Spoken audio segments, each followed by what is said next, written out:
Qui a dit que la culture est l'apanage des villes et l'agriculture celle des campagnes? C'est à Marcigny, en Bourgogne du Sud, dans un prieuré du Moyen-Âge, que le Centre d'art contemporain Frank Popper s'est installé. Dans ce lieu chargé d'histoire, Georges Silva et Franz Path, en s'appuyant sur la collection Frank Popper, ont décidé d'accomplir leur mission. Donner accès à l'art contemporain en milieu rural.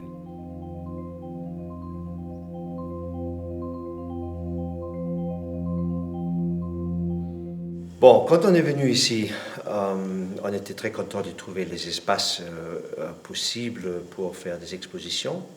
Et on est encore en construction. Construction, pas seulement des murs, mais aussi en construction de notre concept. C'est à développer selon ce qu'on trouve ici. Son ambition, c'est d'être un centre d'art contemporain en milieu rural. Bon, ça c'est facile.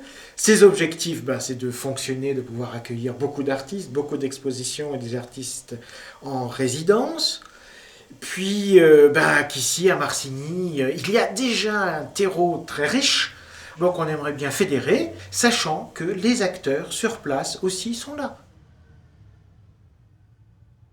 Frank Popper étant donc un ami de Franz depuis de très longues années, c'est un historien d'art extrêmement important, puisque c'est lui qui a créé à l'université de Vincennes, donc celle qui s'est créée après 1968, l'université libre de Vincennes, le premier département d'art dans une université française. En même temps, il a écrit beaucoup de textes pour beaucoup d'artistes et il a accompagné tous les mouvements de cinétique et art technologique qui commençaient à partir des années 60.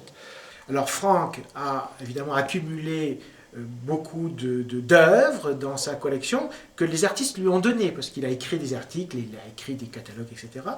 Et c'est cette collection qu'il nous a fait l'honneur de dire, voilà, je la mets à disposition, je la donne à Franz, et je la mets à disposition de votre centre. Alors nous essaierons d'être fidèles à son œuvre et à sa démarche d'innovation, de curiosité et d'ouverture sur le monde scientifique et le monde de la recherche et le monde de la réflexion. La Biennale d'art contemporain de Marcigny, qui a été créée, je crois que c'était en 2000, par Louis Poncet, qui est devenu maire maintenant, entre-temps. Et on a co-organisé cette année, en 2008, la 4e Biennale. Elle est axée plus sur la sculpture et aussi sur la sculpture monumentale.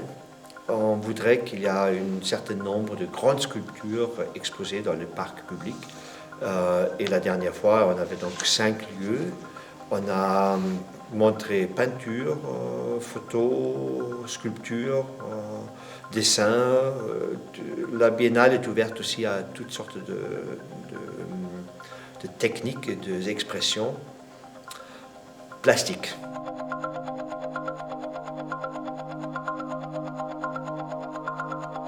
Carlos Costier, c'est un artiste vénézuélien qui est venu à Paris au début des années 50 et qui travaille depuis dans la recherche sur la couleur.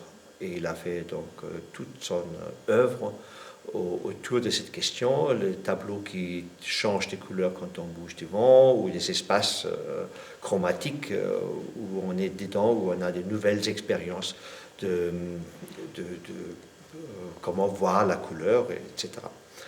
Donc cette exposition a été ici 2 mois et demi. On a eu presque 1500 visiteurs, comme je vous ai dit, avec les écoles et les grands.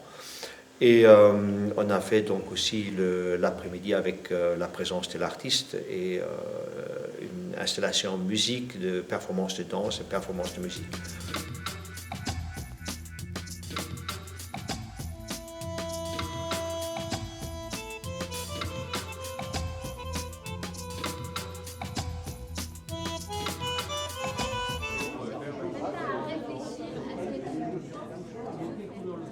La première exposition était un tout petit peu didactique. Bon, puis j'espère qu'au fur et à mesure, on ira sur des choses parfois un peu plus difficiles, sur l'art construit, ou voir des choses organiques. J'aimerais beaucoup qu'on travaille sur le corps. Nous sommes au fin fond du département et au fin fond d'une région, certes, mais au croisement de 4 départements et de 3 régions. Et ce croisement-là, il faudra évidemment sortir des logiques administratives pures de régions, départements, etc. et essayer d'arriver à ce que d'un bout isolé, nous soyons un lieu de rencontre entre des gens qui n'ont pas l'habitude de se rencontrer et qui n'ont pas l'habitude de rencontrer l'art contemporain.